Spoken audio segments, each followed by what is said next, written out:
So my wife and I just decided to take the plunge and get ourselves a van. In the process, we had to do a lot of research. It took us a long time to decide what we like. And as we were looking around the different vans, we found there were a lot of things that we liked about some and didn't like about them. And like anything, there was no perfect solution. One of the things I noticed is, in particular with the Airstream Rangeline here, which is the one we finally decided on, there isn't a lot of information out there about the van itself because it's fairly new. So once I got it, being a tinkerer type person, I'm seeing all kinds of things that I want to change, I want to fix, and I thought it'd be useful to document those so other people would be able to have a look at what I did. So let's get started. Let's start with the things that are just plain wrong about the Rangeline and absolutely need to be fixed.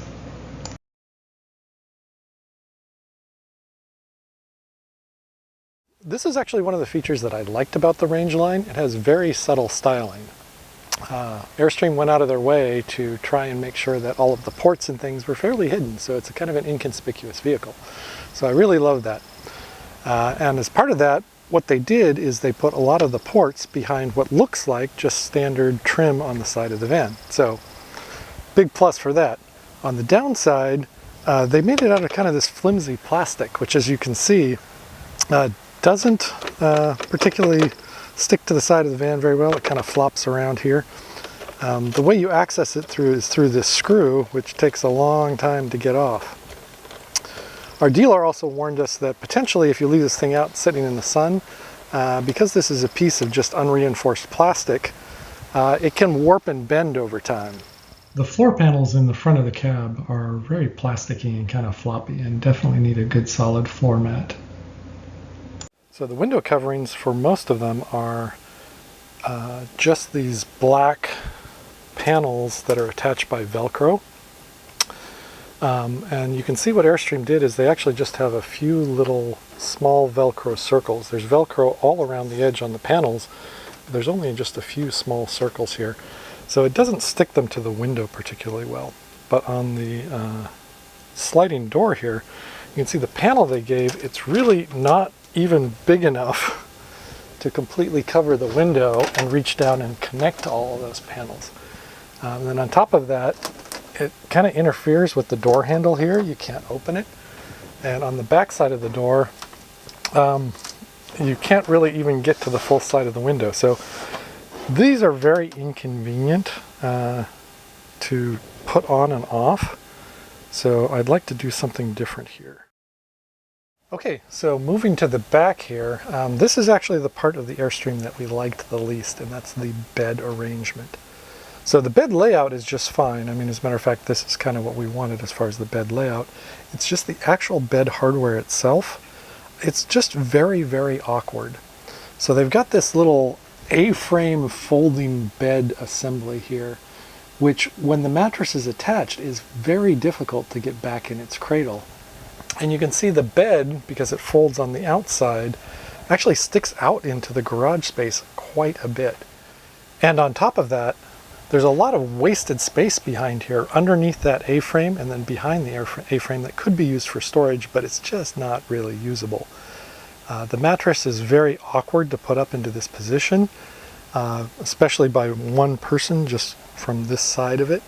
So this is something that could be a lot better.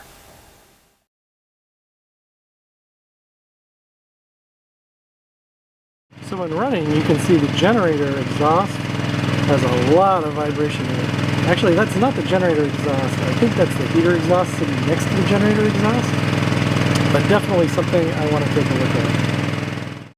One thing a lot of people have been surprised by is the fact that the inverter ships from the factory with a 3-hour timeout. After 3 hours, it disables itself, and unfortunately, it will not re-enable itself without completely power cycling the van. So that's something that we needed to fix. So a new problem just presented itself. This is interesting. I closed the back door, and this trim piece right here, the feltish looking trim piece, completely just fell off. Apparently it is not attached at all. It's just crammed up in there. It's a thin piece of sheet aluminum covered with felt. And I checked the other side and it was also falling out. So, boo, Airstream. This is not cool at all. Vibration is pretty much guaranteed to make those things fall out over time. So I'm going to have to find a way to reattach those more permanently. For the next repair, I wanted to focus here on this lovely piece of curved trim that Airstream put in.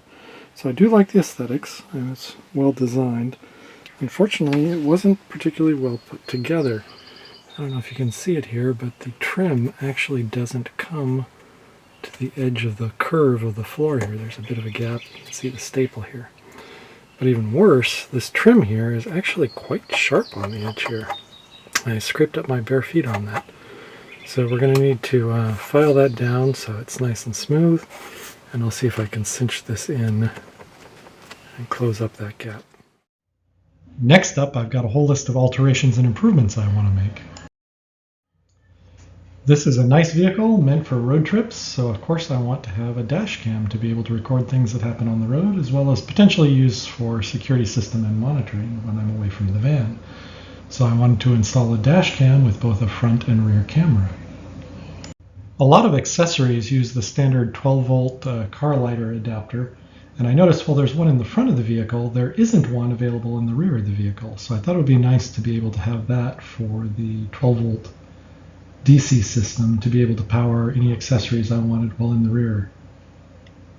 And one of the first 12-volt accessories that I wanted to add was a cell phone signal booster.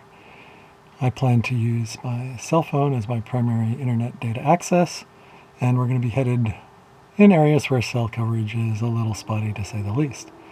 So I'd like to have a cell phone signal booster that I could use, and ideally I'd get one that we'd be able to use while we're driving as well. We purchased the pop-top unit, which is great, but it comes with a ladder, which by default stores here in the overcab storage unit. Unfortunately, it takes up most of the space in that unit, making it kind of useless for anything else. So I'd like to find a better place to store the ladder that will allow us to use this wonderful storage space. The Rangeline comes with some very nice front curtains that can block off the front window. Good insulation there. But they do take a while to pull out of the bag and set up. So we thought it might be nice to have a curtain arrangement that we could just put on across here and drop quickly if we just wanted to have a little bit of privacy very quickly and then roll it up. That's the list we have so far, but we've only had the unit a few weeks, so I'm sure there's going to be more that we add to the list over time. But let's go ahead and get started on some of these projects. In the next few videos, I'm going to have one video for each project, so you'll be able to focus on the projects that you think will benefit you the most.